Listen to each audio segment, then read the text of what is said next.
Méditation du 7 août. La lumière a resplendi sur eux. Le peuple qui marchait dans les ténèbres a vu une grande lumière. Ceux qui habitaient dans le pays de l'ombre de la mort, la lumière a resplendi sur eux. Ésaïe 9, verset 1, version Darby. Après la guerre de sécession qui, tristement, a eu lieu entre les fils du roi Salomon, la terre d'Israël a été divisée en deux, le royaume d'Israël au nord et le royaume de Juda au sud. La partie nord avait pour capitale la ville de Samarie et la capitale du royaume du sud était la ville de Jérusalem. Ces deux régions étaient également connues sous le nom de Galilée au nord et de Judée au sud. Historiquement, la partie nord n'a jamais été très valorisée. Salomon a par exemple donné à Hiram, le roi de Tyr, 20 000 en Galilée et quand Hiram les a vus, elle ne lui plut pas. 1 roi 9 verset 12. La valeur de la région s'est effondrée lorsque Samarie a été conquise par les Assyriens en 722 avant Jésus-Christ. Une grande partie des Israélites a été emmenée en captivité et le pays a été repeuplé par des gens de Babylone, de Kouta, de Ava, de Hamath et de Servaïvim.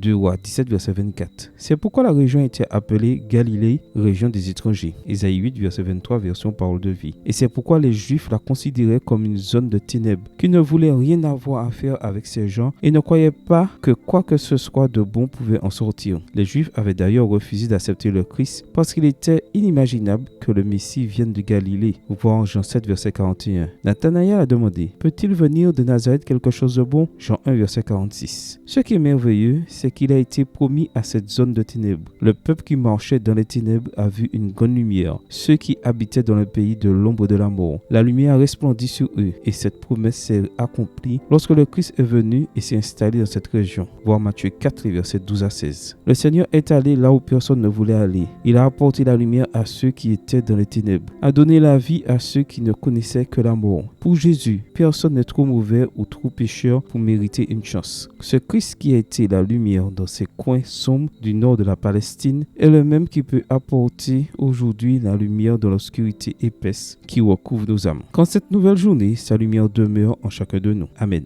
Bonne journée à vous et que le Seigneur vous bénisse.